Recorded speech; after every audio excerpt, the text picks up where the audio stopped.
ये जो आंदोलन हुआ है, मुझे लग रहा है कि लगभग 3-4 साल बाद एक बड़े आंदोलन की जो है आहट देश को सुनाई दी है।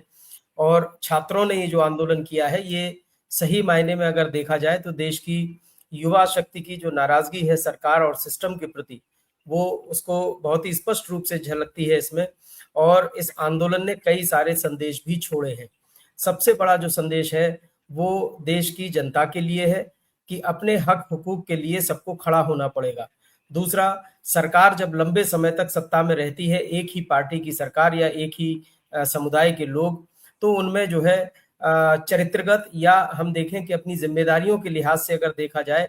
तो ऐसे लोग जो है लंबे समय तक सत्ता में रहने के बाद अपने दायित्व के प्रति उदासीन हो जाते हैं और सो रही या सोई हुई जनता जो है वो उसको जगाने के लिए भी ऐसे आंदोलन बहुत बड़ी एक टॉनिक का काम करते हैं।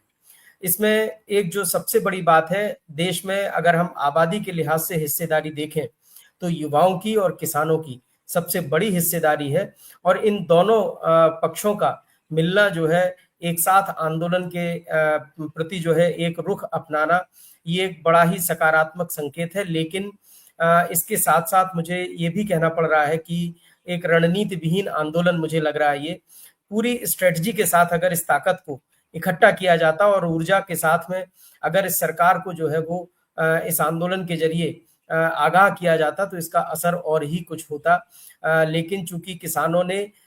देर से जो है एक अच्छा फैसला किया है, थोड़ा-सा समय रहते और इस आंदोलन में जुड़ गए होते, तो मुझे लगता और बड़ी ऊर्जा के साथ इस आंदोलन को इसी जंतर-मंतर से जो है, जो कि अभी संसद में मानसून सत्र चल रहा है, राकेश टिकैत अगर यही काम 4 दिन पहले कर दिए होते, तो मुझे लगता है कि इसका असर कुछ और होता। और रणनीति के स्तर पर मुझे ये खामी दिखती है, आपस में सामंजस्य नहीं था और यही वजह रही कि एक स्वतः स्फूर्त आंदोलन अपने समय से, जैसे कि उसको जितनी ऊर्जा मिलनी चाहिए थी, जो थ्रस्ट मिलना चाहिए था, उस ऊर्जा के साथ में जंतर-मंतर पर इकट्ठे हुए।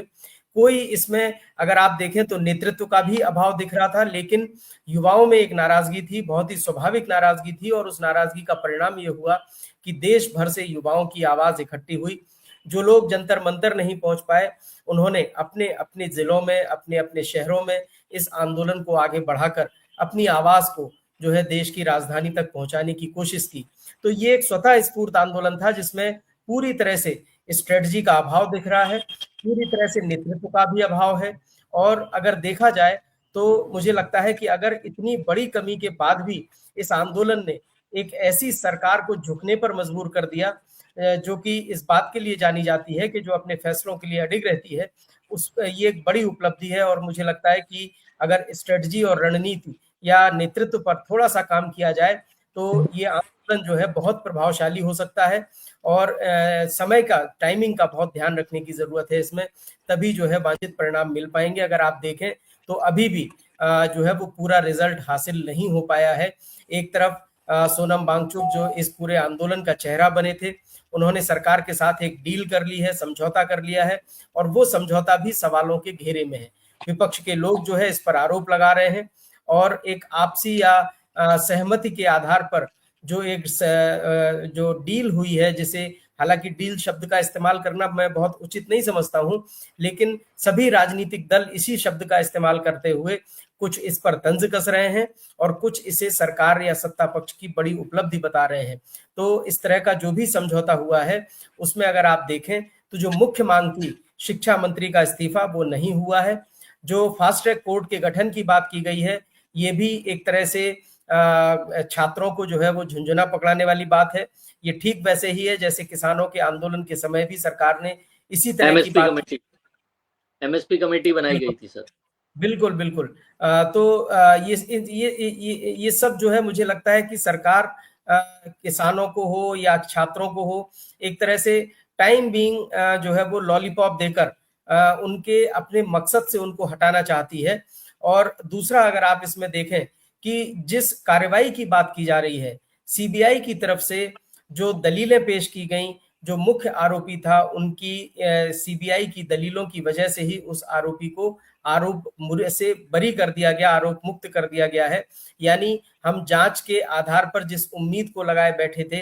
कि जो इसके मुख्य आरोपी होंगे उनको कड़ी सजा देने की बात सरकार भी कह रही थी, लोगों को भी उम्मीद थी, लेकिन अब वो उम्मीद जाती रही। कौन होगा इसमें मुख्य आरोपी या किन लोगों को सजा मिलेगी, ये सब अभी कोई नहीं जानता है। सरकार की तरफ से सिर्फ जो है एक प्रपत्र जारी कर दिया गया या प्रधानमंत्री की तरफ से एक बयान जारी कर दिया गया, लेकिन इसका कोई रिजल्ट बहुत सॉलिड निकलेगा, मुझे इसमें शक है। और छात्रों ने जो ये स्ट्रेटजी अपनाई है कि अभी भी आंदोलन के स्थल पर डटे हुए हैं, ये इस पूरे घटनाक्रम की सबसे मजबूत कड़ी है और आंदोलन स्थल को नहीं छोड़ना है। भले ही जो लोग अब तक इसका नेतृत्व कर रहे थे उन्होंने समझौता कर लिया हो या अपने घरों की तरफ चले गए हो, मुझे नहीं मालूम उनकी आगे की क्या रणनीति होगी, लेकिन छात्रों ने किया है जो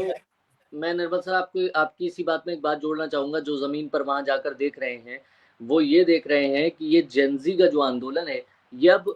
उन लोगों के हाथों से भी निकल चुका है जो लोग इसका नेतृत्व कर रहे थे। अब जेनजी इसको अपने स्टाइल में आगे बढ़ा रहा है और वहीं दूसरी तरफ जो उनकी जो नारेबाजी है, जो उनके मीम्स हैं, वो बिल्कुल नए अंदाज के हैं। यही वजह है कि नरेंद्र मोदी को मुझे लगता है समझना पड़ा और पीएम मोदी को जब समझे और उन्होंने जिस तरह से इंस्टाग्राम पर वीडियो जारी किया उन्हें समझ में आ गया कि यह आंदोलन ट्विटर फेसबुक वाला आंदोलन नहीं है, ये इंस्टाग्राम का आंदोलन है। पूरा इंस्टाग्राम भरा पड़ा है, आपको हर दूसरी रील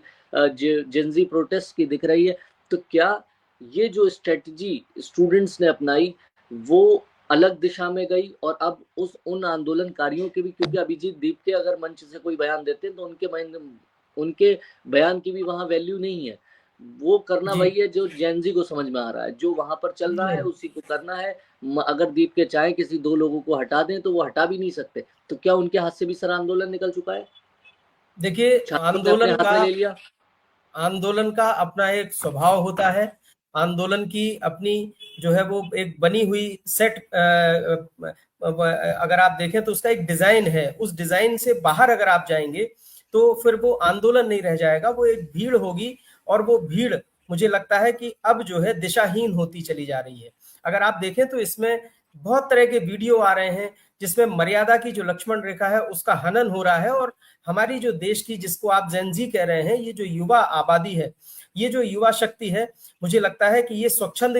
होने की दिशा में ज्यादा बढ़ रही है और ये आंदोलन के लिए अच्छा नहीं है, क्योंकि फिर आने वाले समय में बहुत जल्द ऐसी स्थिति आएगी जब इस आंदोलन को या इस भीड़ को कोई आंदोलन नहीं कहेगा बल्कि इस भीड़ का एक आक्रोश होगा और उस आक्रोश में गाली गलौच है, उस आक्रोश में जो है मर्यादाहीन भाषा है। हमारे देश का प्रधानमंत्री है, वो कोई भी हो, व्यक्ति कोई भी हो सकता है, लेकिन पद की गरिमा का ध्यान हर किसी को रखना होगा। इसीलिए हर आंदोलन का एक नेतृत्व जरूर होता है, ये उसका एक एलिमेंट है, बेसिक एलिमेंट है, अनिवार्य एलिमेंट है। इसके बिना आंदोलन सिर्फ एक भीड़ होती है और उस भीड़ से उठी हुई आवाज को लोग सुनते हैं लेकिन उस पर फिर कोई ध्यान नहीं देता है। तो एक नेतृत्व की बहुत सख्त जरूरत है जिससे कि अनुशासन बना रहे। किसी भी आंदोलन के लिए अनुशासन उसकी मूलभूत अनिवार्य शर्त होती है और मुझे ऐसा लग रहा है जिस तरह से सोशल मीडिया पर जो वीडियो आ रहे हैं, जो तस्वीरें आ रही हैं, उनमें साफ तौर पर यह देखा जा सकता है कि अब जो नौजवान हैं उनके ऊपर कोई अंकुश नहीं है, कोई लगाम नहीं है और यही वजह है कि वो मर्यादा की लक्ष्मण रेखा का लगातार हनन कर रहे हैं